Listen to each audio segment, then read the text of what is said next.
So now we're starting a new topic. And just for reference, this is going to be our last topic before we have our first exam. So, and the topic is taxes. So I don't know if you all find that an exciting topic, but it's an exciting one for me. So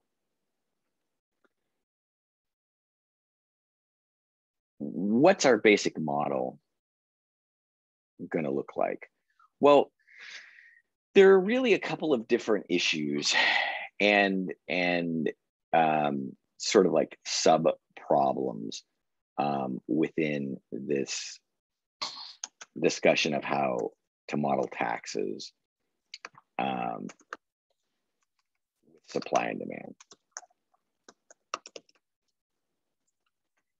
Now, the first thing that I'll tell you is that, you know, at the end of the day, when you end up doing this kind of modeling, what you're going to primarily be concerned with is having a good diagram that shows your original demand and supply equilibrium. So this is sort of just pragmatically speaking, what are you looking for?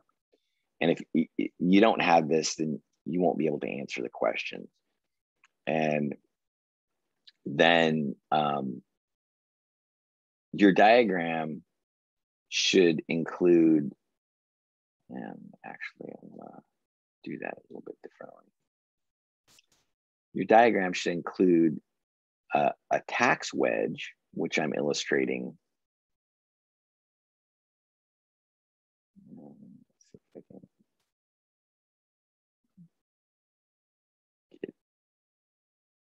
get this out of the way. Okay. So our tax wedge, and what the tax wedge is going to correspond to is an after-tax equilibrium quantity that'll be traded in the market.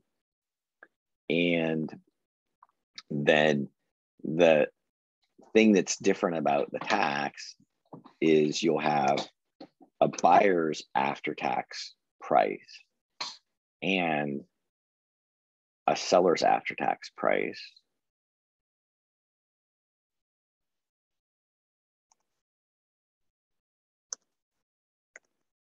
And so normally, right, we think of in equilibrium that buyers and sellers are going to pay the same price, but that's not the case when we have a tax in our diagram. So where the tax wedge intersects with the demand curve is going to give us the buyer's after-tax price, and where it intersects with the supply curve is going to give us the seller's after-tax price. And there's a relationship between them, and it can easily be expressed as PBT minus PVT. That distance of the between the buyer's price and the seller's price is going to be the tax. Okay, and so that distance of the tax wedge is the tax, and then we end up with these different areas. So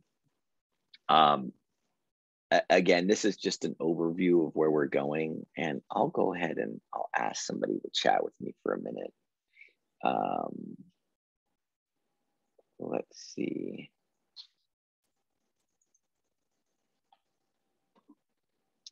How about Taylor Pina? You here this morning?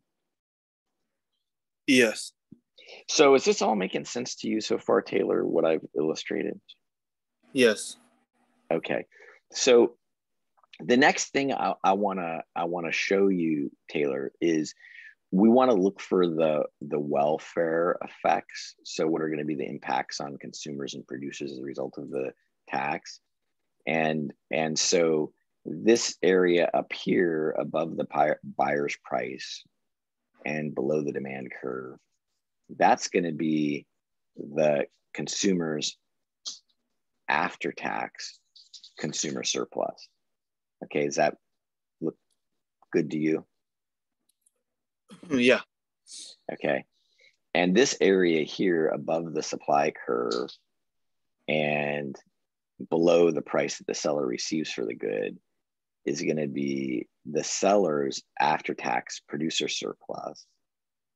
So how you feel about that? Good? Okay. Yeah. Okay. And then this area here that's in between the buyer's price and the seller's price,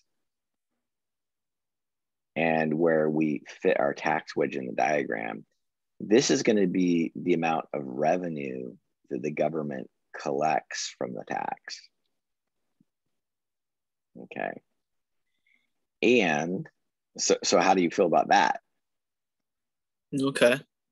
Okay. And this little triangle over here is going to be the deadweight loss of the tax. It's going to be the amount of total surplus that's lost as a result of having the tax. Okay. So, and how do you feel about that? Yeah. Okay. So there are a lot of things going on here, but this is the basic gist of it, in terms of interpreting the different areas. Now, the main thing that I want to point out to you and see if this makes sense, because some of the questions ask about this sort of thing. So I'm going to go ahead and point out the original equilibrium, that pink dot there. That's the market equilibrium with no tax. Okay, does that sound good? Yeah. Taylor? Okay, and then associated with that would be an original equilibrium price, right? I'm going to go ahead and put that line all the way out here. And I'm going to call this one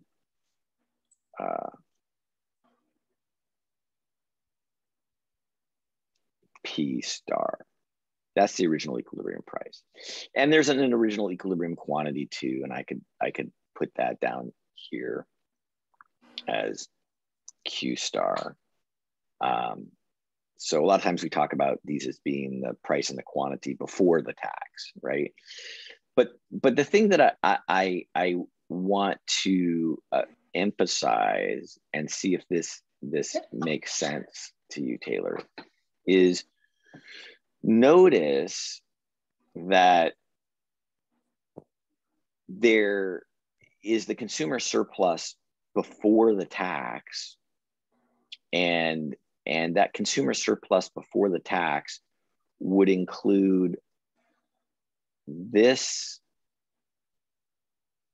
trapezoid here also. Do you see the trapezoid that I highlighted? Yes, I do. So that would have been part of consumer surplus, but part of the consumer surplus as a result of the tax becomes absent. It becomes deadweight loss. And part of the consumer surplus goes to the government in the form of tax revenue.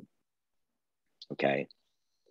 And likewise, can you also see with and I don't know if I need to, but I'll go ahead and do it just in case anybody's curious.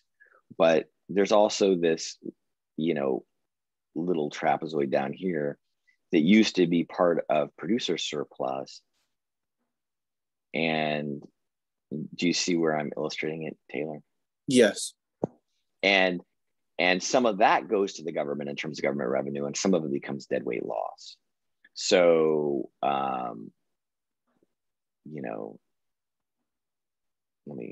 so there's the former consumer surplus that becomes revenue, the former consumer surplus that becomes deadweight loss, producer surplus that becomes deadweight loss, that little like partial triangle there, and this rectangle that becomes government revenue. So, so some of the questions on Ignithium are going to ask you, like, what's the change in consumer surplus? And you really have to take the difference between this big triangle and the little triangle here to get all of that. And then they might ask you, well, how much consumer surplus, comes to deadweight loss, and it's just going to be this little triangle here. And how much of it goes to government revenue? It's going to be this rectangle over here. So all of those areas have interpretations. And I think that I've covered them all now in the before and the after picture. Do you have any questions about that, Taylor, or does it all seem clear? No, it seems pretty clear. Okay, so one of the things that you might have noticed is, and this is kind of a main like teaching point, is you might have noticed that at no point in discussing the taxes with the tax wedge diagram did I say anything about who was paying the tax. Right. I didn't say, oh, the buyer's paying the tax or the seller's paying the tax, because one of the key takeaways of this, they call it the analysis of tax incidents, to be more formal, is that it doesn't matter and whether the quote buyers paying the tax or the sellers paying the tax, because as you can kind of see, they both end up being affected, right?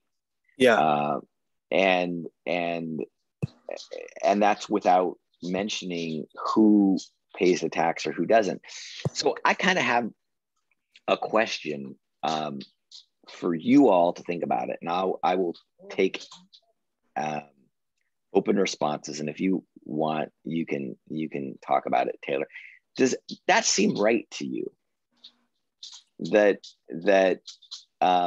it doesn't matter who quote pays the tax, that the impacts of the taxes on the participants are independent of that consideration?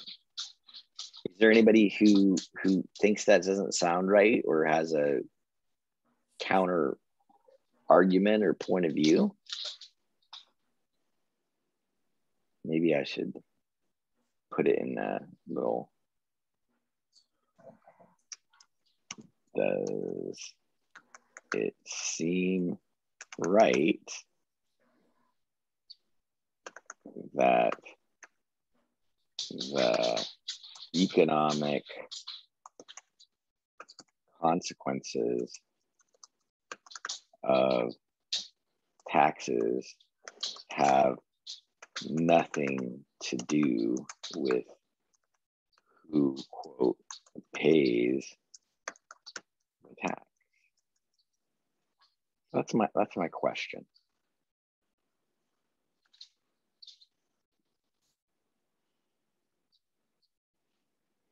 Because if you all think, oh no, of course it makes perfect sense, then you're an unusual group, because people have been perplexed by this outcome for a long time. So let's see. So Frankie Alvarez, how are you doing?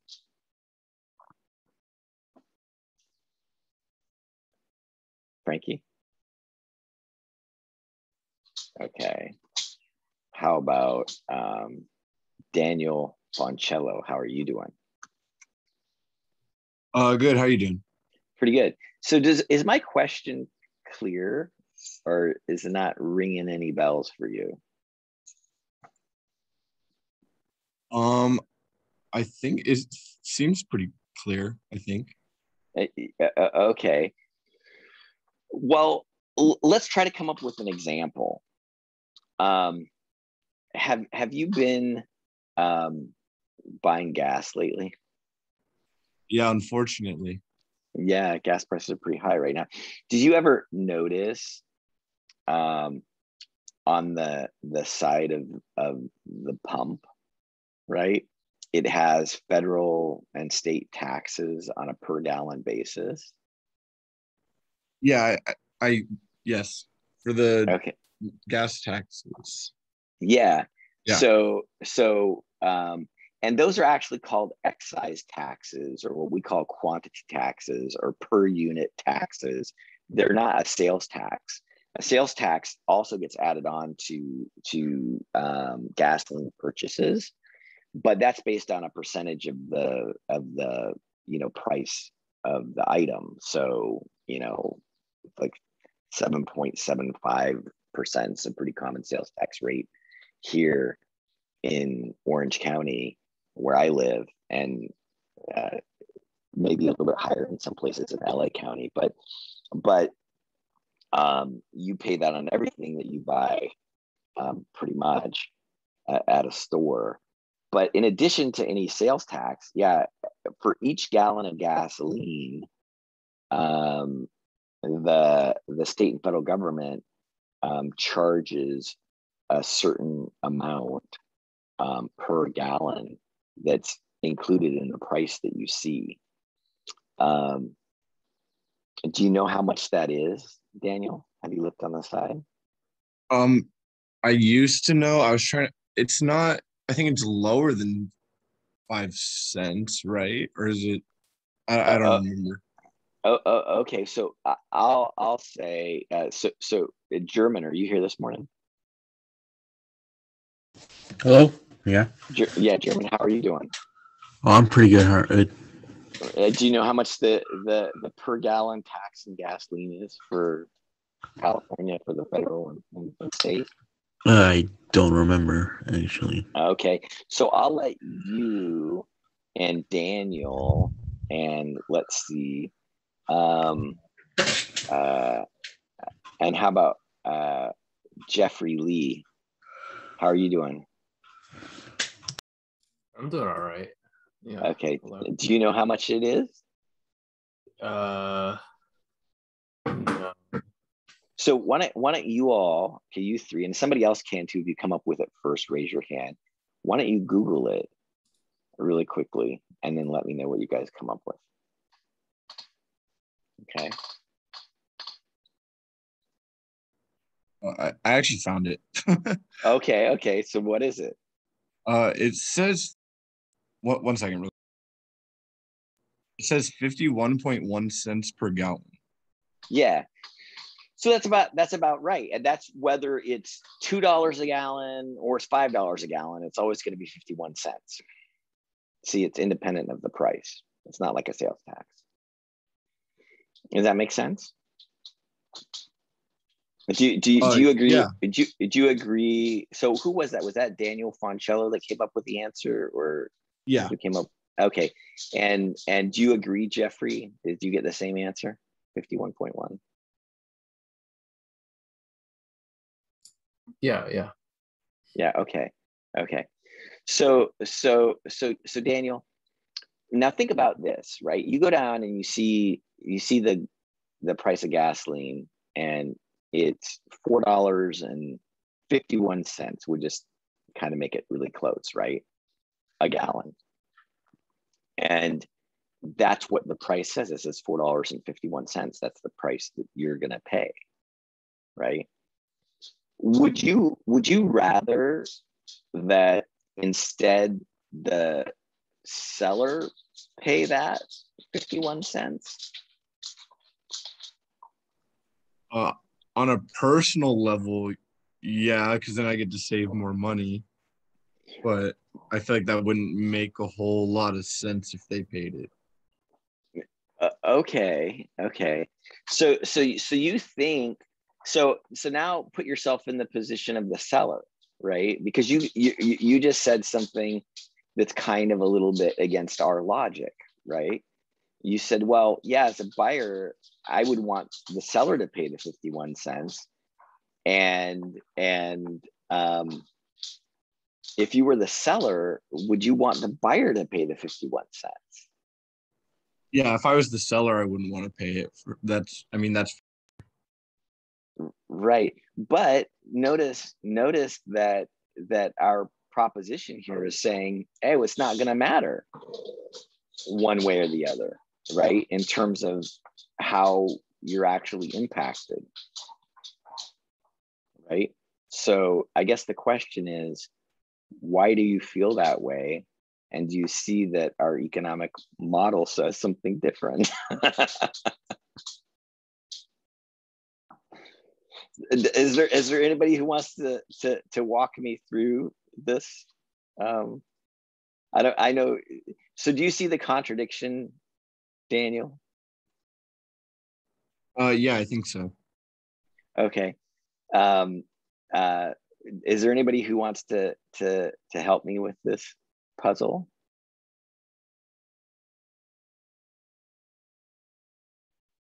What about you, Taylor Humphreys? Are you here this morning? I'm here. How are you feeling today? I'm okay. How are you? You're just okay. What do you mean? It's a beautiful day. It's. I'm very happy to be here. I'm well. So what do you think about this? Does it seem like a contradiction to you?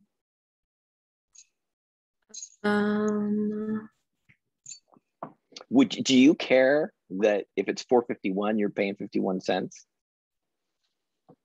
Not really. No, you don't care? Not really. Okay. And if you were a seller, would you want to keep it that way, or would you care if suddenly you had the responsibility as a seller to pay the 51 cents per gallon? Well, I'd want somebody else to pay it. Right.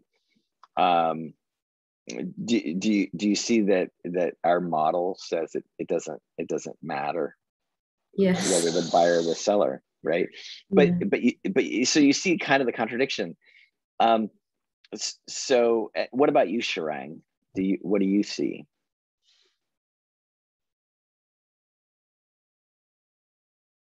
You here?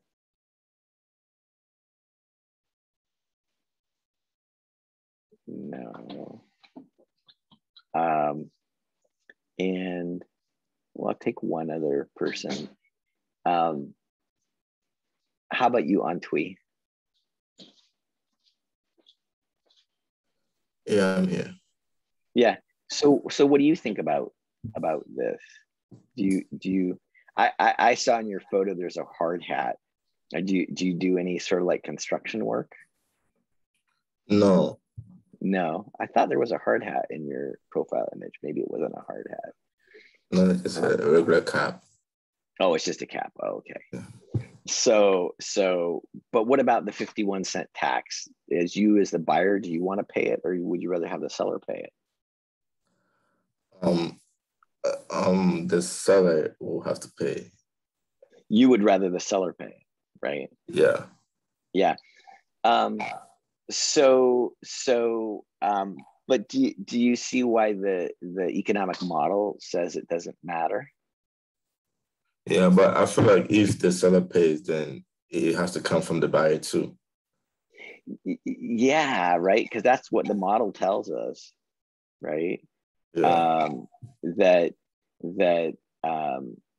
And I think the problem is that we don't really have a good understanding of the way in which we're using the word. So I'm trying to kind of tease out, why it is that our intuition conflicts with this model. And it might be that the way that we're using our language intuitively doesn't match up with what the model's trying to tell us. And so we might want to modify our language, and then maybe we would understand the model better. because what you said on tweet is really what the model is trying to capture, is that, the idea of who actually pays when we use that casually, it means like, either like if you're going to take me out to dinner, either I'm going to pay or you're going to pay. So it's kind of a zero-sum game, right? Given that we're already going to dinner. But when we're talking about people making decisions to buy gasoline, then it's not a set thing. If everybody knows how the distribution of the tax is going to affect them, then they can modify their behavior, right? So if I see $4.51, then I'm going to decide how much gas to buy at that point, right? I'm going to do it based on my demand. But if I see a lower price, then I'll want to buy more. That's what, supply and demand tells us. Buyers react to lower prices. Likewise, sellers react to changes in price too. If the price that they can sell their good for is higher, then they're going to want to sell more. So, and that's why the demand and supply curves are sloped.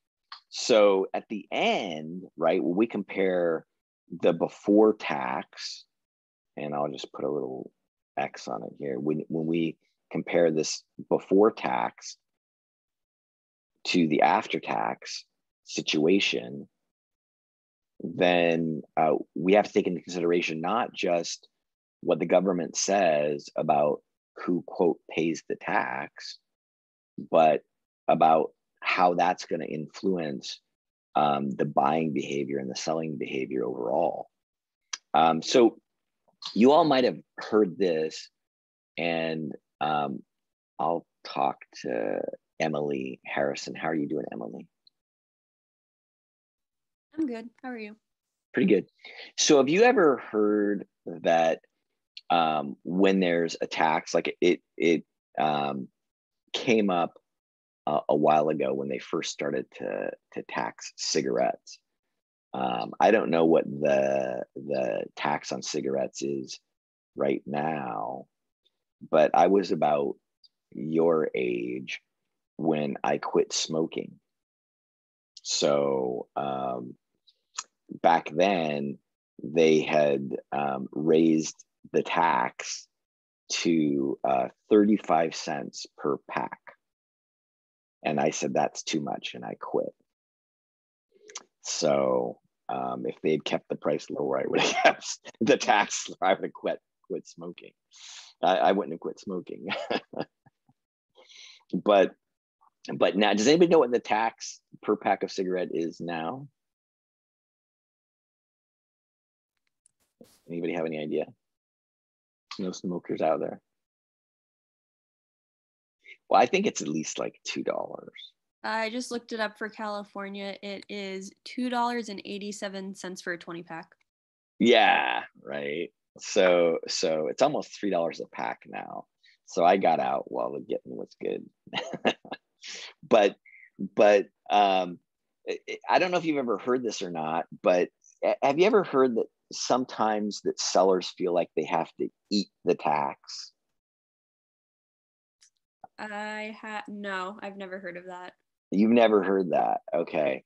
Well, sometimes people say that is sellers feel like, well, if there's a tax on something, they're going to have to eat the tax, which means they're not going to be able to change their price, but and they're not going to be able. And I don't know if you've ever heard this. Have you ever heard of the idea of like passing the tax on to the consumer? Yes. That idea. Yeah. Well, really, what this analysis is telling us is the ability of a seller to pass taxes on, or if they have to eat part of the tax, which means absorb it into their cost, depends upon the elasticity of demand and elasticity of supply. So I will show you, and hopefully this will make a little bit more sense now. We can think of really two illustrations. And so let's do both of them. And I want to be formal, Emily. So when we say the buyer pays the tax, do you know, like, more particularly what we would mean by that? I'm not sure. Yeah. So actually, so the government issues what they call a tax levy. And a tax levy is a law that says a particular person or group of people in the form of a business, right? But just bear in mind that if it's a business, it could be an individual business owner, or it could be a corporation that represents a bunch of people who are shareholders. But it's really, the tax levy is designating who is responsible for keeping track of the tax that is owed. Okay, so like an accounting function, right? And who is responsible for collecting that tax that's owed and turning it over to the government. So actually writing the check to the government. Okay. So to kind of get a little bit clearer idea, so a tax levy is a law that designates usually one party, so the buyer or seller, for collecting taxes owed associated with a transaction and writing the check to the government for the taxes. So basically, a tax levy is saying that you have an administrative function to be like a tax collector for the government, right? But that's normally what people are trying to avoid when I say that the buyer pays the tax or the seller pays the tax. That's kind of getting down to the issue that we're concerned about as economists, which is the issue of tax burden, or sometimes it's called tax incident. And that is who suffers the economic consequences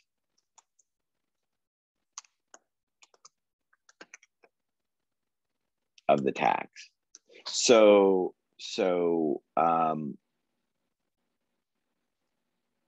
and when we use this language of who pays the tax, then we conflate these two ideas of so saying pays the taxes, it's imprecise language.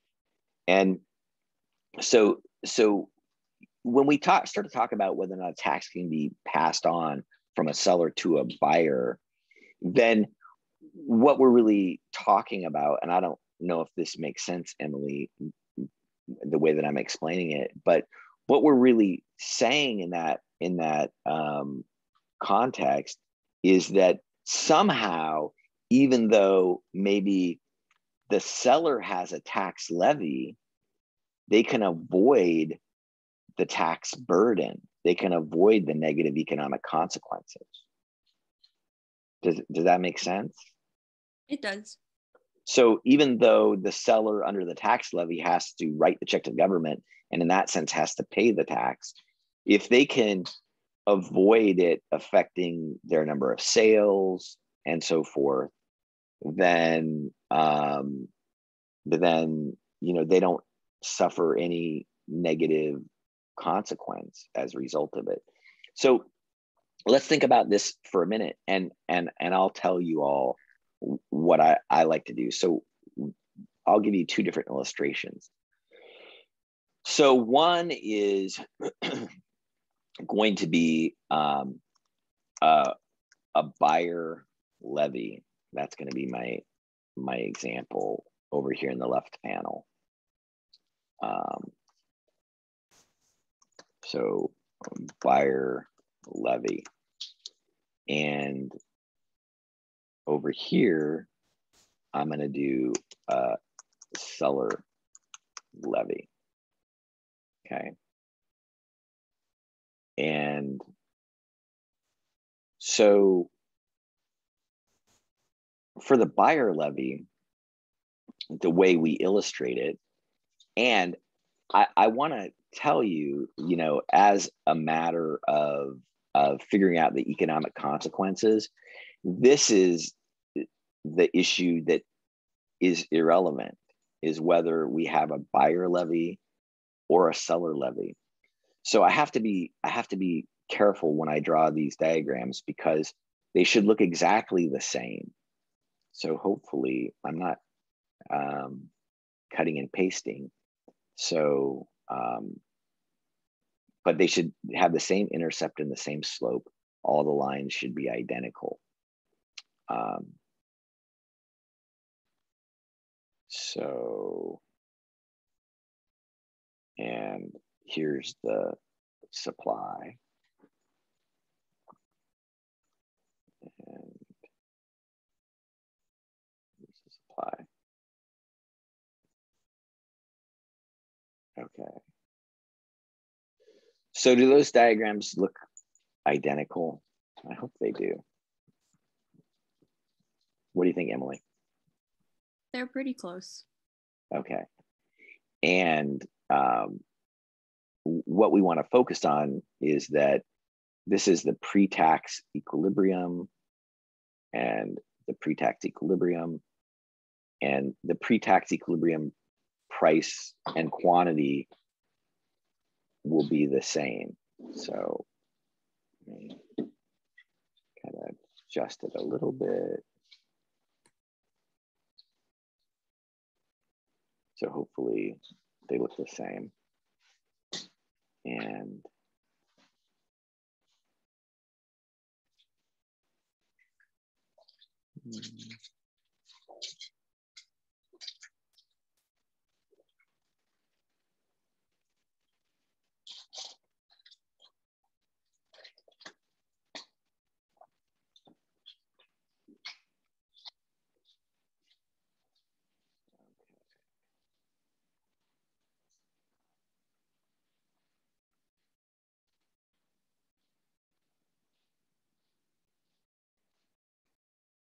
okay, well, it's telling me that's a straight line there. So without doing graph paper, I'm trying to adjust this a little bit so they look more similar. Okay. So I'm going to say those are identical, and then I'm going to get rid of this line here. But you guys can see that the pre-tax price and the pre-tax quantity would be the same. And then we'll do an illustration of the buyer levy. So we have a tax, and the tax in the case of the buyer, we're going to say, okay, here's the demand curve for the buyer, and it's generally going to be A, and then I'm going to subtract off the tax, and that'll get absorbed into the intercept minus B QB. And for the seller levy, I'm going to have PV is equal to the intercept is just going to be generally C plus the tax plus DQV. Okay. So does it make sense? I don't know if from your perspective, Emily, these equations make sense, but for the buyer, we're going to subtract off the tax, and for the seller, we're going to add on the tax to illustrate the levy. In the seller's case, I think it's pretty clear that the tax, remember that the supply curve represents the costs, right? And if the seller has to collect a tax every time they sell a unit of the good, then that's like having like a license fee or an additional cost of selling the good. So I think adding the tax to the costs kind of makes sense for the seller. Does that make sense to you, Emily? It does. I think it does. Okay. But on the buyer side, it's a little bit different, right? Because if you think about if every time the buyer buys a unit of the good, they have to also not just pay the seller, but they have to pay a tax too, right? That the demand curve represents what they're willing to pay for the good, but their purchasing power is being diminished by the tax, right? They're able to offer less to the seller. So that's why the tax comes in with a minus sign for the buyer. Anyway, I hope that makes sense, but that's the way that we illustrate. Do you have any questions about that, Emily? Not at the moment. Thank you. Okay. So let's assume, obviously, that it's the same tax no matter what. So we would move, what this tells us for the buyer's levy is we're going to move down the intercept, right? So the intercept here would be at A, but now as a result of the tax, the intercept for the demand curve is going to be at A minus the tax, right? And so, but the slope is not going to be affected. So there we go. And as a result of that, new shifted demand curve, we're going to have an after-tax equilibrium. Okay. And there's one other thing that we want to note down here, which is the difference between the buyer's price that the buyer actually pays and the seller's price. What the seller actually receives for the good is going to be the amount of the tax. Okay. And notice we can write that just with a little bit of algebra, right? That PV is equal to PB plus the tax. Or actually I take that back. PB is equal to PV plus the tax. Okay. Yeah. Okay. And this is what we're normally used to seeing. And obviously we could also write this another way too, just using the same basic algebra, right? Which is PV or PV minus the tax is equal to PV, okay? And this is like what we're used to seeing at the grocery store, or if you go to Target, right? You pay a certain amount of money, and then the tax that you see on your bill ends up being collected for the government. And then what's left over after the tax goes to the government is what Target actually receives. Okay. And over here, I'm going to illustrate now. We said originally that that's the intercept for the supply curve. And we would have a new intercept for the supply curve, which would be after the tax. And that's going to be C plus the tax.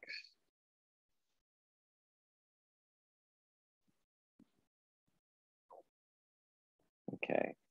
Now, the important thing here is if the taxes are equal, the shift in the intercept for the supply curve should be equal in terms of the distance that it moves upward from the original supply curve as the distance that the demand curve moves down for the buyer. And then we have our after-tax equilibrium. Okay. Okay. Does that make sense, Emily? Yes. Is that good? Okay. So now we have to kind of think here. Okay, if we have the shifted supply curve and an intersection point on the demand curve, then that's going to give us a buyer's price, right? So here, that new after-tax equilibrium is going to give us the buyer's after-tax price. I'm going to call it PVT, right? And the one here is a shifted demand curve, but it's intersecting the original supply curve, and the original supply curve corresponds to seller's prices, right? So this one gives us the seller's after-tax price. Do you see what I'm getting at, Emily? Does that make sense? Yeah. Okay. So then in this case, let's do the buyer levy. In the buyer levy case, we're going to say, oh, okay, well, we take the seller's price and we're going to go ahead and add to it the amount of the tax, which is going to be the distance between the demand and supply curves. And then we'll get out what the buyer actually pays, because we have the seller's price.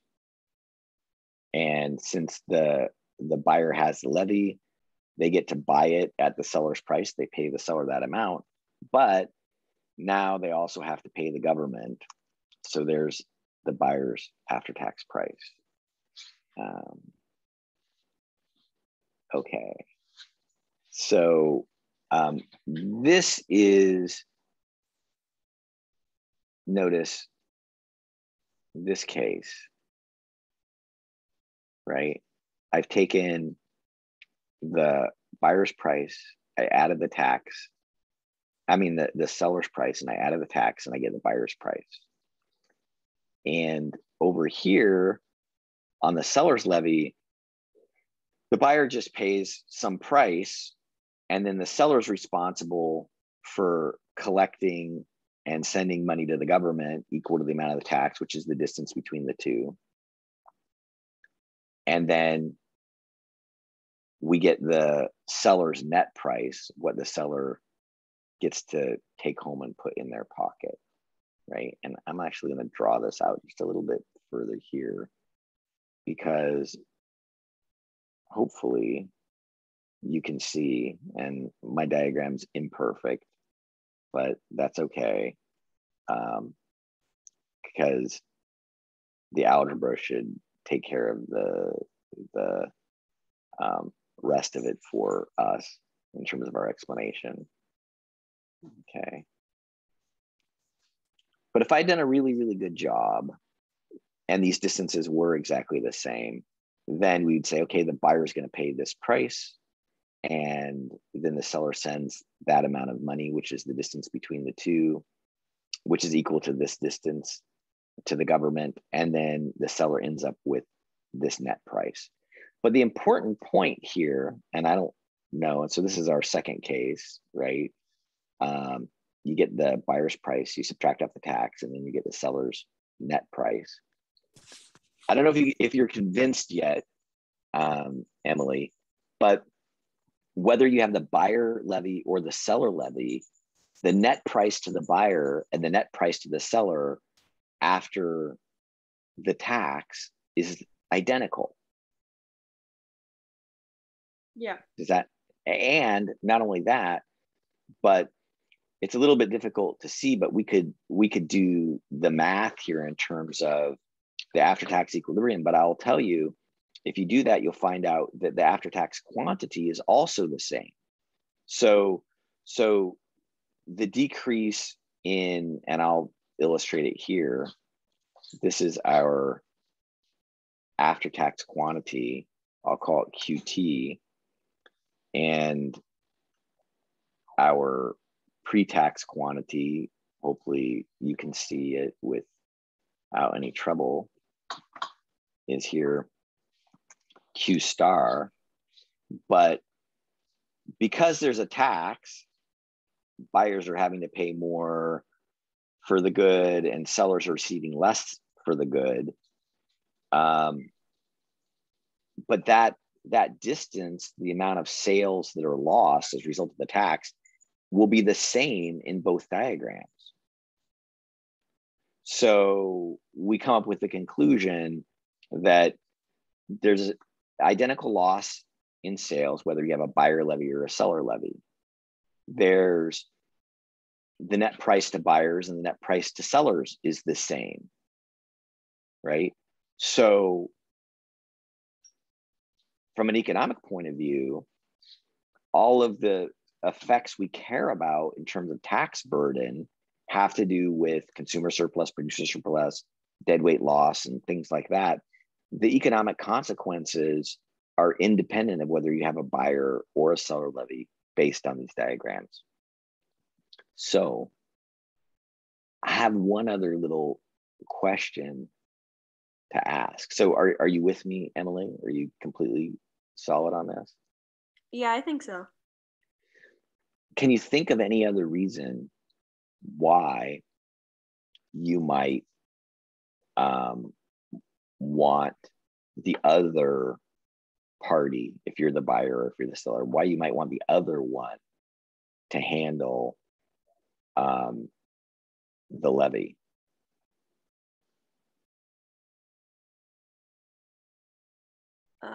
I guess because it's just less burden on whoever doesn't have the levy. But in what way? Because it doesn't affect their price. Their net price is the same. It doesn't affect their quantity. So you're not going to end up at the end of the day, whether you see that 51 cents in the price and you pay it when you go, or you see a lower price that doesn't have the tax included, but you have to actually later then go and pay that 51 cents to the government yourself. I think it just I don't know if this is the correct word, but it opens up the willingness to pay it. Does that make sense? Yeah. Okay. Well, I won't strongly disagree with you, but I'll get you to think about something else that is a little bit missing from our analysis. And it's the burden of administration, right? So if you have the tax levy, you have to keep track. How many were bought? How many was sold? You have to fill out some sort of a form. You have to communicate with the government. And this should be taxes owed. I misspelled that, right? And then you have to actually do the bother of writing the check and mailing it or making an electronic payment to the government. You have these administrative costs, right? And so I don't know about you, because almost all taxes are levied on sellers, and that's just an administrative convenience because there are fewer sellers and a lot of buyers. Think about how many people go to the gas station, right? And so the seller normally has the administrative burden of taking care of keeping track of all the gallons of gasoline that they sell and writing the check to the government, because it's easier to monitor and enforce tax law when you have fewer people that you have to monitor, right? So instead of all of us having to fill out like we do for our income taxes, right, a return at the end of the year and calculating everything, that just happens at the few gas stations, right? So the government can go to those few gas stations and audit them, and they don't have to audit everybody that's buying gas to see if they properly paid their gasoline tax, right? So there's administrative convenience for the government because they levy the taxes on the sellers, there are fewer sellers than there are buyers. But yeah, also, if you've ever like sold a used car, you actually, I think in that case, the buyer has to fill out a form and communicate, the registration information and all that stuff to the government and pay taxes on the cost of the vehicle that they purchased it from the seller for. And so the point I'm making is that there are these administrative costs that you might prefer to avoid. I don't want to be the one that has to fill out the forms. I don't want to be the one that has to write a check to the government. I don't want to be the one that has to bear maybe the potential cost of being audited if I didn't do it correctly. I don't want to have to do all that stuff. So, I would rather the buyer or, the other party, the seller, be the one that's responsible for doing all the paperwork and communicating with the government. But in terms of the net impact on the buyers and sellers, based on our analysis, it should be the same. So I'm going to stop it there because we're out of time. And there's one other thing that we want to talk about, which I'll talk about next time, is we want to talk about how the relative elasticities of demand and supply actually affect the burden, not this levy question anymore. We're going to be done with this. Does anybody have any questions for me? Okay. All right. Well, I will see you all on Thursday, and let's see. And Daniel, if you'll hang on for a minute, I don't know if you already. Yeah, you're still there. Let's chat for a minute, Daniel. Okay. Okay. Wait, me, Daniel, or is there another Daniel? Daniel Vasquez. Oh, okay, cool. Not Foncello. Okay. Thank you, Professor. Have a nice day. Okay. You all have a good day too. Okay.